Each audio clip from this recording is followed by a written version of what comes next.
A Southwest suburban dad died on a job site earlier this month. We're told he was hit with a piece of steel while working near the Joliet and Plainfield border. Tonight, our Marissa Sulik spoke with his son, who is now suing the construction companies and fighting for safety measures.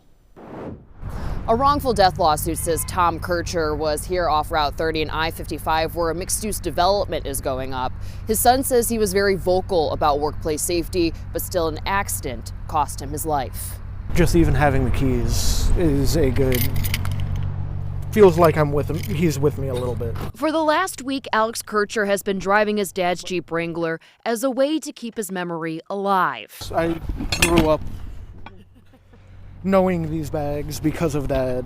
Inside is a bunch of tools Tom Kircher brought to job sites as an iron worker and member of the Iron Workers Local 444 union. There wasn't a road in the areas that he worked that you could go down where he wouldn't point out things that he built that he was extremely proud of. We met up with Alex at this commercial development site. It's the same spot he says a piece of steel fell on his dad and eventually killed him last Monday. Tom Kircher also had a 7-year-old son named Joey, who Alex says just beat cancer a couple years ago. We always try to think about safety no matter what we're doing. And Illinois State Representative Harry Benton was friends with Tom when they met on job sites as iron workers 17 years ago.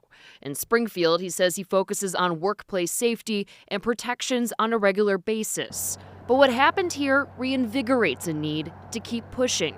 OSHA standards have come so much further, and we don't hear about this as often. So when it does hit, it hits really close to home. Alex is now filing this lawsuit suing 4 companies on the job site. It claims a reasonable inspection was not done, there was no warning of dangerous conditions, and steel was installed in such a manner that it could break loose and fall onto workers. If there is anybody accountable for the possible mistake, that it needs to happen.